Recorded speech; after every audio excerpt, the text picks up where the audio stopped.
I came to Pharaoh to speak in your name. Things have only gotten worse for this people. And rescue? Does this look like rescue to you? Chapter 6. God said to Moses, "Now you'll see what I'll do to Pharaoh. With a strong hand, he'll send them out free. With a strong hand, he'll drive them out of his land."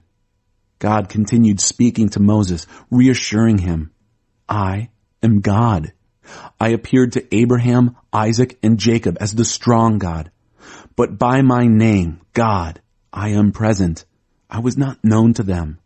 I also established my covenant with them to give them the land of Canaan, the country in which they lived as sojourners. But now I've heard the groanings of the Israelites, whom the Egyptians continue to enslave, and I've remembered my covenant. Therefore, tell the Israelites, I am God. I will bring you out from under the cruel, hard labor of Egypt. I will rescue you from slavery.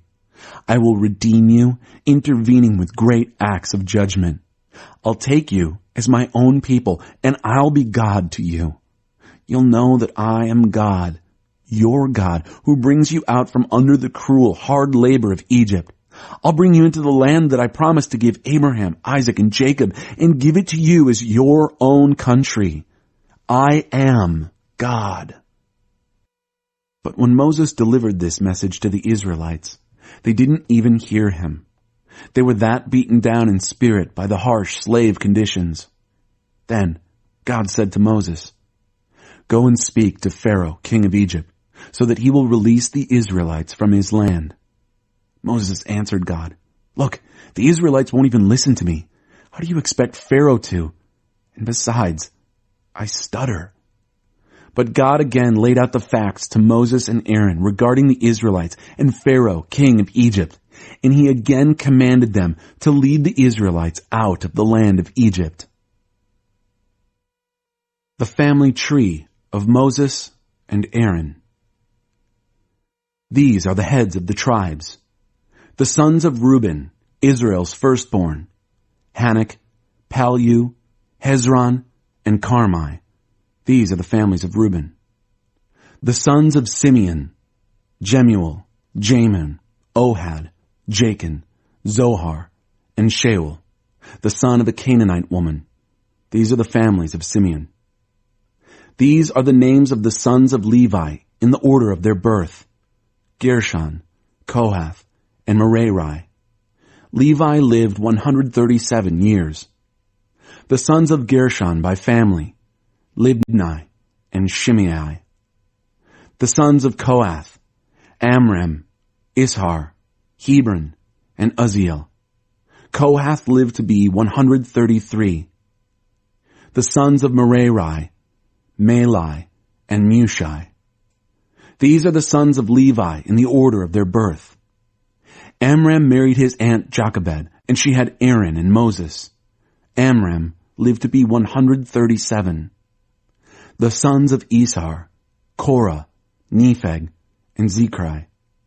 The sons of Uzziel: Mishael, Elzaphan, and Sithri. Aaron married Elisheba, the daughter of Amminadab and sister of Nashon, and she had Nadab and Abihu, Eleazar, and Ithamar. The sons of Korah: Asir, Elkanah, and Abiasaph. These are the families of the Korhites. Aaron's son Eleazar married one of the daughters of Putiel, and she had Phinehas. These are the heads of the Levite families, family by family. This is the Aaron and Moses whom God ordered, "Bring the Israelites out of the land of Egypt, clan by clan." These are the men, Moses and Aaron, who told Pharaoh, king of Egypt, to release the Israelites from Egypt. I'll make you as a god to Pharaoh. And that's how things stood when God next spoke to Moses in Egypt. God addressed Moses, saying, "I am God. Tell Pharaoh, king of Egypt, everything I say to you." And Moses answered, "Look at me. I stutter. Why would Pharaoh listen to me?" Chapter 7. God told Moses, "Look at me. I'll make you as a god to Pharaoh, and your brother Aaron will be your prophet. You are to speak everything I command you, and your brother Aaron will tell it to Pharaoh. Then he will release the Israelites from his land. At the same time, I am going to put Pharaoh's back up and follow it up by filling Egypt with signs and wonders. Pharaoh is not going to listen to you, but I will have my way against Egypt and bring out my soldiers, my people, the Israelites, from Egypt by mighty acts of judgment. The Egyptians will realize that I am God when I step in and take the Israelites out of their country. Moses and Aaron did exactly what God commanded. Moses was 80 and Aaron 83 when they spoke to Pharaoh. Then God spoke to Moses and Aaron. He said, "When Pharaoh speaks to you and says, 'Prove yourselves, perform a miracle,' then tell Aaron, 'Take your staff and throw it down in front of Pharaoh. It will turn into a snake.'" Moses and Aaron went to Pharaoh and did what God commanded. Aaron threw his staff down in front of Pharaoh and his servants, and it turned into a snake. Pharaoh called in his wise men and sorcerers. The magicians of Egypt did the same thing by their incantations. Each man threw down his staff, and they all turned into snakes. But then Aaron's staff swallowed their staffs. Yet Pharaoh was as stubborn as ever. He wouldn't listen to them, just as God had said. Strike 1. Blood. God said to Moses, "Pharaoh is a stubborn man. He refuses to release the people. First thing in the morning, go and meet Pharaoh as he goes down to the river. At the shore of the Nile, take the staff that turned into a snake and say to him, 'God, the God of the Hebrews, sent me to you with this message. Release my people so that they can worship me in the wilderness. So far you haven't listened. This is how you'll know that I am God. I'm going to take this staff that I'm holding and strike this Nile River water. The water will turn to blood. The fish in the Nile will die. The Nile will stink, and the Egyptians won't be able to drink the Nile water." God said to Moses, "Tell Aaron, take your staff and wave it over the waters of Egypt, over its rivers, its canals, its ponds, all its bodies of water, so that they turn to blood. There'll be blood everywhere in Egypt, even in the pots and pans." Moses and Aaron did exactly as God commanded them. Aaron raised his staff and hit the water in the Nile with Pharaoh and his servants watching. All the water in the Nile turned into blood. The fish in the Nile died. The Nile stank, and the Egyptians couldn't drink the Nile water. The blood was everywhere in Egypt. But the magicians of Egypt did the same thing with their incantations. Still, Pharaoh remained stubborn. He wouldn't listen to them as God had said. He turned on his heel and went home, never giving it a second thought. But all the Egyptians had to dig inland from the river for water because they couldn't drink the Nile water. 7 days went by after God had struck the Nile. Chapter 8. Strike 2. Frogs. God said to Moses, "Go to Pharaoh and tell him, God's message, release my people so they can worship me. If you refuse to release them, I'm warning you, I'll hit the whole country with frogs.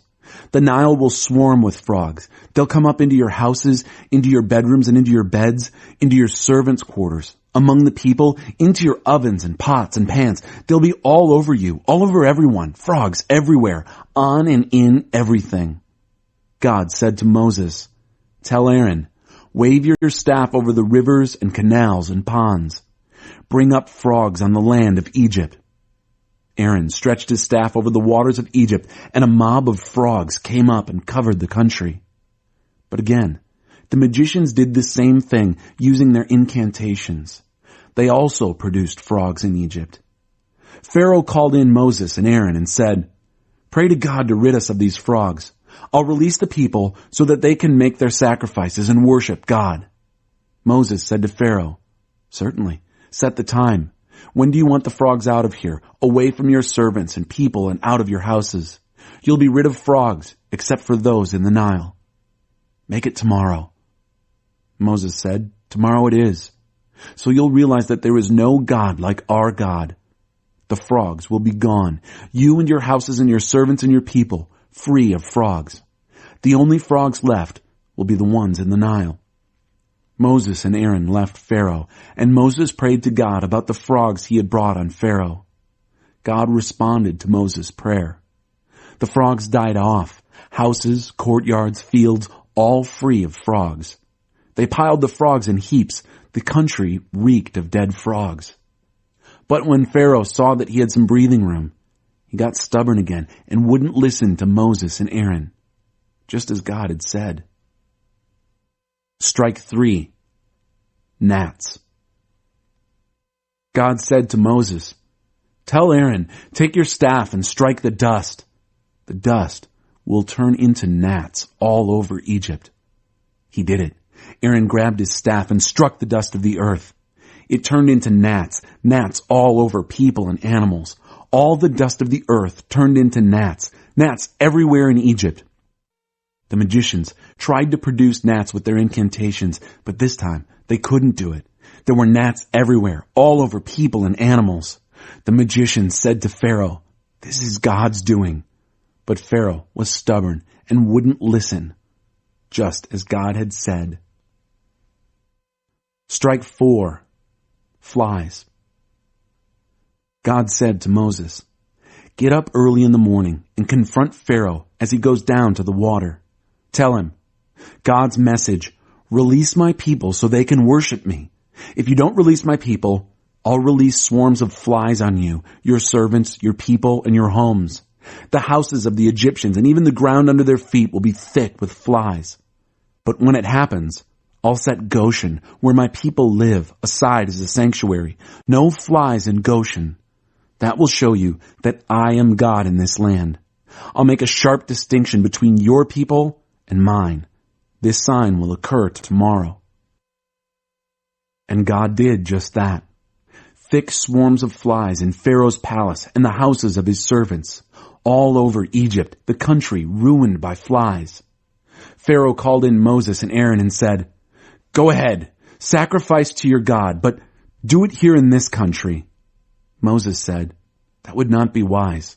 What we sacrifice to our God would give great offense to Egyptians. If we openly sacrifice what is so deeply offensive to Egyptians, they'll kill us. Let us go 3 days' journey into the wilderness and sacrifice to our God, just as he instructed us." Pharaoh said, "All right, I'll release you to go and sacrifice to your God in the wilderness. Only don't go too far.